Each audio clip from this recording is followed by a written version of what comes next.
कृष्णाय वासुदेवाय हरये परमात्मने प्रणतो कलेशनाशाय गोविंदाय नमो नमः। जय श्री कृष्ण, राधे राधे।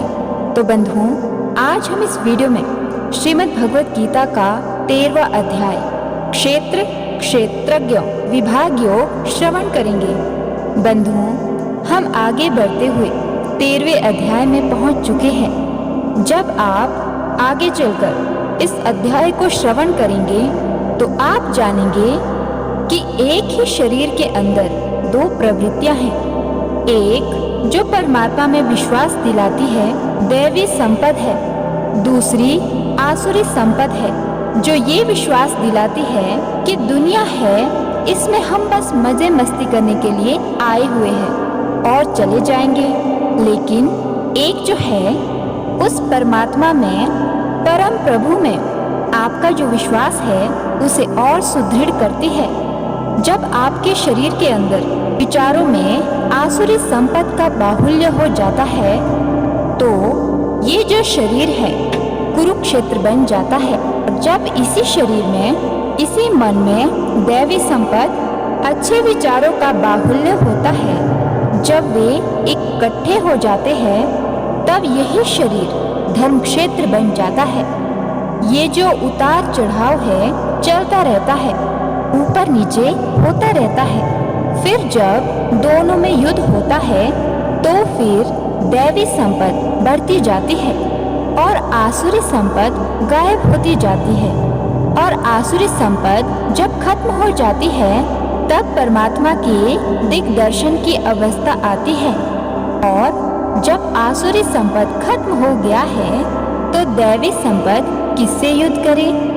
फिर वह भी परमात्मा में विलीन हो जाती है। जैसा कि 11वें अध्याय में अर्जुन ने देखा कि कौरवों पक्ष के योद्धा तो प्रभु के श्रीमुख में प्रवेश कर रहे हैं और पांडव पक्ष के योद्धा भी विलीन हो रहे हैं।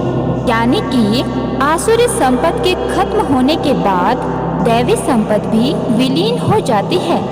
फिर सिर्फ और सिर्फ परमात्मा से आपका मिलन शेष रह जाता है और आत्मा परमात्मा से मिल जाती है। तो चलिए शुरू करते हैं आज की वीडियो को।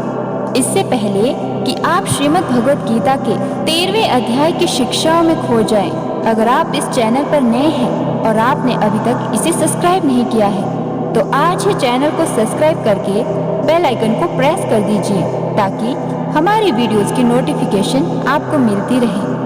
श्रीमद् भगवत गीता 13वां अध्याय। श्री कृष्ण बोले, हे कौन्तेय, यह शरीर क्षेत्र कहलाता है। इसके जानने वाले को क्षेत्रज्ञ कहते हैं। इस संपूर्ण क्षेत्र में क्षेत्रज्ञ मुझे ही जान। क्षेत्र और क्षेत्रज्ञ का जो ज्ञान है मेरे मत से वही ज्ञान है। वह क्षेत्र कैसे रूप का है, उनमें कौन कौन विकार होते हैं, उसकी उत्पत्ति किस प्रकार से हुई और क्षेत्र का क्या प्रभाव है, इत्यादि बातों को संक्षेप में कहता हूँ, सुनो। अनेक ऋषियों ने अनेक प्रकार के छंदों में इसको बताया है। वेदों ने भी पृथक पृथक वर्णन किया है और हित वाले ब्रह्म सूत्र में पदों में भी यह ज्ञान निश्चय किया गया है। पंच महाभूत, अहंकार, बुद्धि, अव्यक्त, प्रकृति, 10 इंद्रियां, मन तथा 5 इंद्रियों के विषय तथा इच्छा, द्वेष, सुख दुख, संघात, चेतना, धृति तथा इनके समूह, संक्षेप में क्षेत्र और क्षेत्रज्ञ के यही विकार है।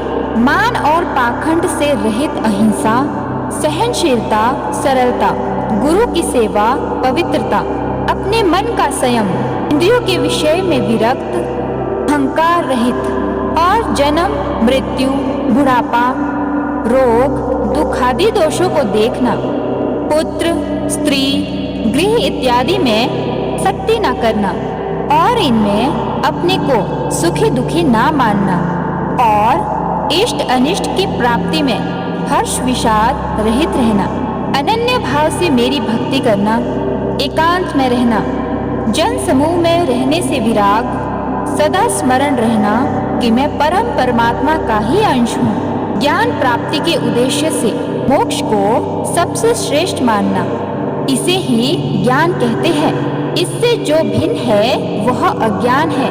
अब ज्ञेय का स्वरूप वर्णन करते हैं। जिनको जानकर मनुष्य को मोक्ष प्राप्त होता है, वह आदि रहित, बड़ों से बड़ा, अकथनीय होने से सत ही कहा जाता है और ना असत ही कहा जाता है। सब ओर उसके हाथ और चरण है, सब ओर नेत्र, सिर और मुख है, सब ओर कान है। वही जगत में सबको घेरे हुए स्थित है। वह सब इंद्रियों के गुणों का प्रकाश है, पर उनके कोई इंद्रिय नहीं है। जिनको किसी से आसक्ति नहीं है, पर जो सबका आधार है, जो स्वयं निर्गुण होने पर भी गुणों का भोक्ता है, जो सब भूतों के बाहर भीतर है तो भी चर और अचर है, जो अत्यंत सूक्ष्म होने के कारण जाना नहीं जाता, जो दूर भी है और निकट भी है, जिसके विभाग नहीं होते, पर जो भिन्न भिन्न भागों में विभक्त रहता है, समान रहता है। समस्त भूतों का पालन, नाश और उत्पन्न करने वाला वही ज्ञेय है। वह अंधकार से परे ज्योतिषमान पदार्थों को ज्योति देता है। वही ज्ञान जानने योग्य पदार्थ, ज्ञान के द्वारा जानने योग्य सबके हृदय में निवास करता है। इस प्रकार क्षेत्र, ज्ञान और ज्ञेय सबको संक्षेप में कहा। इसे जानकर मेरा भक्त मेरे पद के योग्य होता है। प्रकृति और पुरुष दोनों ही अनादि हैं। विकारों और गुणों की उत्पत्ति प्रकृति से हुई है। कार्य और कारण को प्रकृति उत्पन्न करती है। पुरुष तो सुख और दुख का भोगता है। प्रकृति में पुरुष रहता है, प्रकृति के गुणों का उपभोग करता है। तदनुसार उत्तम तथा अधम योनि में जन्म लेता है। इस देह में अपदृष्टता, अनुममता, भर्ता, भोक्ता, महेश्वर, परमात्मा और परम पुरुष कहते हैं। इस प्रकार के गुणों के साथ प्रकृति और पुरुष को जो जानता है, उसका रहन सहन चाहे जैसा हो, पुनः जन्म नहीं होता। कोई ध्यान से, कोई सांख्य योग से और कोई कर्मयोग के द्वारा अपने को आत्मा में देखते हैं, परंतु कोई तो इस प्रकार से ना जानते हुए भी दूसरों से सुनकर ध्यान करते हैं और श्रद्धा से सुनकर वे भी मृत्यु के पार चले जाते हैं। हे अर्जुन, स्थावर या जंगम सब प्राणी क्षेत्र और क्षेत्रज्ञों के संयोग से ही होते हैं। परमेश्वर सब भूतों में समान रूप से है। भूतों के नष्ट होने पर भी उनका नाश नहीं होता। इस भांति जो देखता है वही देवता है। सब में समान रूप से स्थित परमेश्वर को देखता हुआ जो अपनी आत्मा का नाश नहीं करता, वह उत्तम गति प्राप्त करता है। जो यह देखता है कि प्रकृति द्वारा सब कर्म होते हैं और आत्मा अकर्ता है, वही मानो देवता है। जब वह भिन्न भिन्न भूतों को परमेश्वर के बीच एक रूप देखता है और उन्हीं से उनका विस्तार देखता है, तब वह ब्रह्म को प्राप्त होता है। हे कौन्तेय, अनादि और निर्गुण होने से परमेश्वर अव्यय है। शरीर में रहता हुआ भी वह कुछ नहीं करता, ना उसमें लिप्त होता है। जैसे आकाश सर्वत्र व्याप्त होने पर भी किसी से मिलता नहीं, उसी भांति देह में सर्वत्र व्याप्त यह आत्मा भी इसमें लिप्त नहीं होती। हे अर्जुन, जैसे एक ही सूर्य सारे लोकों को प्रकाशवान करता है, वैसे ही क्षेम समस्त क्षेम को प्रकाशित करता है।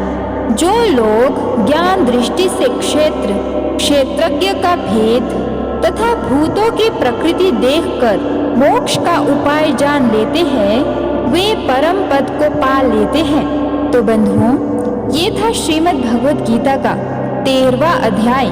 और अब श्रीमद् भगवद गीता के 13वें अध्याय का महात्म्य श्रवण करते हैं। श्री नारायण जी बोले, हे लक्ष्मी, अब 13वें अध्याय का महात्म्य सुनो। दक्षिण देश में हरि नामक नगर था। वहाँ एक व्यभिचारिणी स्त्री रहती थी। एक दिन एक पुरुष को उसने वचन दिया कि मैं अमुक स्थान पर तेरे पास आऊंगी, तुम वहाँ चलो। वह पुरुष किसी और वन में चला गया और वह स्त्री ढूंढती ढूंढती हैरान हो गई, पर वह पुरुष न मिला। सांझ पड़ गई, तब वह गणिका प्रीतम का नाम लेकर पुकारने लगी। इतने में वह पुरुष मिल गया। दोनों प्रसन्न होकर बैठे कि इतने में एक शेर आया और गणिका को खा लिया। तब देवदूत धर्मराज के पास गणिका को ले गए। धर्मराज ने हुक्म दिया, इसको चांडालनी का जन्म दिया जाए। श्री नारायण जी कहते हैं, हे लक्ष्मी, उसने गणिका की देह त्याग कर चांडालिनी की देह पाई। कई दिन पीछे एक दिन वह नर्मदा नदी के तट पर चली गई। वहाँ क्या देखा कि एक साधु गीता जी के 13वें अध्याय का पाठ करता है। उसने सुन लिया। जब अध्याय पढ़ के भोग पाया तो तुरंत चांडालिनी के प्राण छूट गए। देव देही पाई। आकाश से विमान आए, जिसमें बैठकर वह वैकुंठ चली गई। तब श्री नारायण ने कहा, हे लक्ष्मी, यह 13वें अध्याय का महात्म्य है। जो प्रीति के साथ पढ़ते हैं उनका फल कहाँ नहीं जाता। अनजानेपन से पढ़े तो परम धाम को प्राप्त होते हैं। तो बंधुओं, ये था श्रीमद् भगवद गीता के 13वें अध्याय का महात्म्य। मिलेंगे 14वें अध्याय में। तब तक राधे राधे।